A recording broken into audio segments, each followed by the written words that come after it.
Good morning. Today we're going to be studying about Bartholomew. We know that he was most important and he was very authoritative. He had a lot of authority in his voice when he spoke, but we don't have too much about him in the four Gospels. Now I know all of you know what I'm talking about when I say the four Gospels, but I do want to remind you that the four Gospels are Matthew, Mark, Luke, and John. There's one other book called the Acts. Acts takes up where Luke leaves off. So we could have had one great big gospel called Luke, but we don't. We have the four plus the Acts. And the reason that I mention this is since we don't have too much about Bartholomew, these four books are going to play a big part in what I say today. We don't know if he had two names like most of the other disciples had or not, but the other name that we're going to talk about is Nathaniel. So it could have been Nathaniel Bartholomew, it could have been Bartholomew Nathaniel, or we really don't know. It doesn't come right out and say that he has both names like most of them do. But it has a little twist to it in this lesson, and that is some authorities believe that they were both one and the same person. And the reason they believe this is that Bartholomew is mentioned in four of the books, listed not as a single solitary person. There is no story about him, but there are four lists, or there is a list in each of the four books. But they're Matthew, Mark, Luke, and Bartholomew, the name, is not mentioned in the book of John.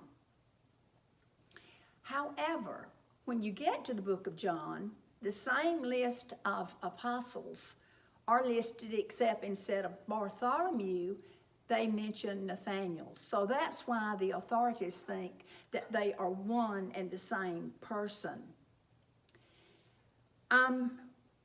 We do know that Jesus was very impressed with Bartholomew, but when it's from the book of John, so we'll have to call him Nathaniel here, but I think that he's one and the same person.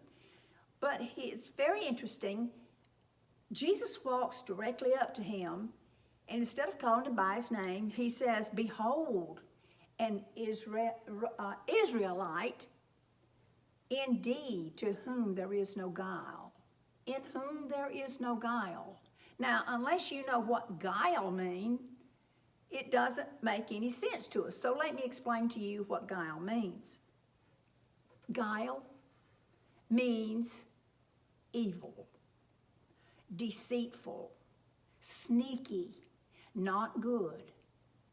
Well, we were impressed with Jesus because he says there is no guile in this man. So that was why we know that Jesus was very impressed with Bartholomew. I would not want any of you to have any guile in you. I would want you to be good, not evil, not deceitful, and not sneaky. Let's look at the banner now in which we associate Bartholomew with. You can see that we have three knives. Now, we realize that I have some little ears today, and so we have to be careful how we talk about Bartholomew and the knives. Now, we have about 7 of the disciples who are fishermen. Probably all the fishermen have some of these knives. They're different. They're very, very sharp. And they are called flaying, F-L-A-Y, flaying knives. Having said that, if these fishermen wanted to clean some fish, they would have a tool. In order to clean their fish so they could cook them over the open fire and have themselves a meal. Now, if your ears are bigger, you're going to have to read between the lines in order to determine what this means to Bartholomew. But we know that these knives can be used for other things other than cleaning of the fish.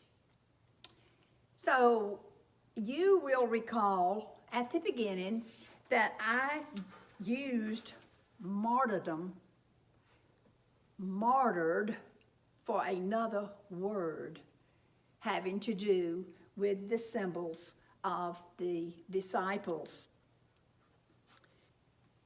So the knives used as a symbol on Bartholomew's banner could easily represent the knives that most fishermen use to clean their fish and to skin their fish. These knives are called flaying knives because they are very sharp and they are used for skinning, and being flayed was an ancient method by the Greeks for executions. So if you will, let's join now with our Mizpah benediction. May the Lord watch between me and thee while we are absent one from the other. Amen. Have a good week.